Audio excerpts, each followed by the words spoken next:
आजकल हमेशा हर न्यूज़ में हमें देखने को कुछ मिल रहा है कि यूजीसी यानी विश्वविद्यालय अनुदान आयोग के कुछ नियमों को लेकर बहस जारी है। कुछ लोग इसका विरोध कर रहे हैं, कुछ लोग आवाज़ समर्थन में भी सुनाई दी जा रही है। यूजीसी ने उच्च शिक्षण संस्थानों में जाति आधारित भेदभाव खत्म करने के लिए अपना मौजूदा नियमों को और सख्त किया है। अगर हम बात करें तो यूजीसी भारत में विश्वविद्यालय अनुदान आयोग यूजीसी एक वैधानिक निकाय है जिसकी स्थापना देश में उच्च शिक्षा की देखरेख और उसे बढ़ावा देने के लिए की गई है।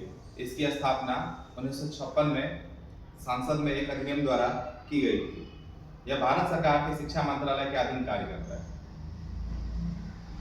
तो भारत सरकार, अगर जैसे हम लोग जानते हैं कि ये चीज़ें मोदी जी ने कर दिया, तो बेसिकली हम लोग एक ही बार किसी को क्रेडिट दे देते हैं, किसी को टॉप में लेके चले जाते हैं, किसी को हम बॉटम में लेके चले जाते हैं। तो जब भी कोई नियम, कोई रूल रेगुलेशन आता है तो दो चीज़ें होती है। एक तो डेटाबेस पे काम होती है, जैसा प्रीवियस फीडबैक होता है, फीडबैक के आधार पे होती है। और जो भी वॉलंटियर्स होते हैं, जो भी इसके वरिष्ठ पदाधिकारी हैं, IAS, IPS, IRS या जितने भी शिक्षित व्यक्ति हैं, वो इस चीज़ को, रूल को पहले स्टडी करते हैं, पहले डेटाबेस देखते हैं, फीडबैक देखते हैं, उसके आधार पर किसी रूल को या नियम को इम्प्लीमेंट किया जाता है। जैसे गवर्नमेंट ने 2012 में जो कानून लाया, तो 2012 में कानून लाने के बाद 2026 में उस चीज़ को देखते हुए उन्होंने और इम्प्लीमेंट किया। अगर हम बात करें तो यूजीसी एक एक्रीडिटेशन है, एक मापक है जो यूनिवर्सिटी को परमिशन देता है आप उच्च शिक्षा के लिए तैयार हैं या नहीं। तो आज अगर भारत में बात करें तो 1300 समथिंग यूनिवर्सिटीज़ हैं, जिसमें अगर हम बात करें तो 20-22 यूनिवर्सिटी है फेक यूनिवर्सिटी जिन्होंने यूजीसी से एप्लीकेशन नहीं लिया है। तो गवर्नमेंट अगर इस रूल को लाना चाह रही है तो उसके पहले ये टारगेट है, अधिकतर यूनिवर्सिटी जो भी यूनिवर्सिटी अगर यूजीसी से मान्यता नहीं लिया हुआ है वो मान्यता ले, ताकि उसके पास जो भी बच्चे आए स्टडी लेने के लिए, हायर एजुकेशन लेने के लिए पीजी या पीएचडी करे, उसकी विदेश में या देश में उसकी डिग्री की वैल्यू हो। तो पहली बात तो यूजीसी उसको एक डिग्री को वैल्यूएट करता है। दूसरी, अभी बहुत सारे नए नए पाठ्यक्रम जुड़े हैं, तो बहुत सारी यूनिवर्सिटी अपनी मनमानी कर रही है। तो गवर्नमेंट इस रूल रेगुलेशन को ये भी चाह रही है कि इसके तहत वो उस चीज़ को रोक सके। जब भी इम्प्लीमेंटेशन हो, नए पाठ्यक्रम जोड़ा जाए, तो ये बातें सारी यूनिवर्सिटी के अंदर सेम चीज चले। जैसे जीएसटी आया, तो जीएसटी से पहले स्टेट अपना अलग टेक्स लगा रही थी, तो जब जीएसटी आया सारे स्टेट के अंदर सेम टैक्स लगा, सारे rules monitoring government, central government कर रही है। इसी के तहत ये भी चाहता है कि सारा रूल रेगुलेशन जो भी रहे हैंड ओवर सेंट्रल गवर्नमेंट के हैंड ओवर में रहे और उसको अपने अकॉर्डिंग चीजें करें।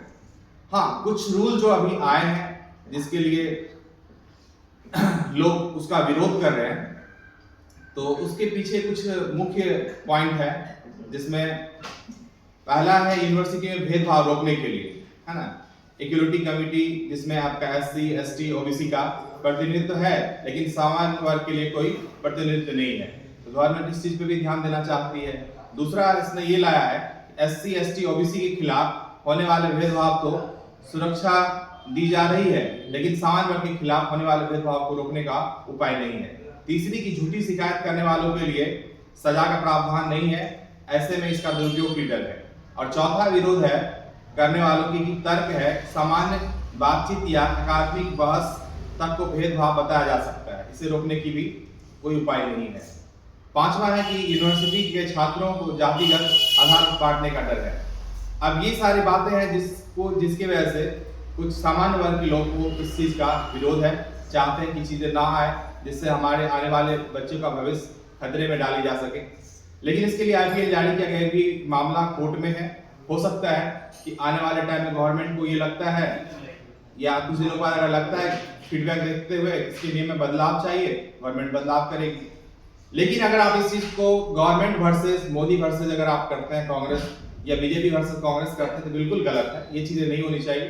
पहली बात कि जो भी अगर कोई चीज अगर कोर्ट में अगर बात आई है तो इम्प्लीमेंट होने से पहले अगर कोई चीज इम्प्लीमेंट हो भी जाती है फिर उस चीज का लोग यूज कर सकते हैं। जैसे बहुत सारे 2012 में गवर्नमेंट ने क्या कर दिया, स्टेट यूनिवर्सिटी जो काम कर रही थी, डीम्ड यूनिवर्सिटी जो काम कर रही थी, डिस्टेंस एजुकेशन प्रोवाइड कर रही थी, गवर्नमेंट ने उस चीज को लगभग बंद कर दिया कि रेगुलर बोर्ड में बच्चे पढ़ाई करेंगे, ऑनलाइन नहीं करेंगे। तो उसका परिणाम क्या हुआ, बहुत सारी यूनिवर्सिटी अपने बच्चों को प्रोवाइड करके सर्टिफिकेट जो है प्रोवाइड करके दे रही है, जिससे आगे दिक्कत आ रही है।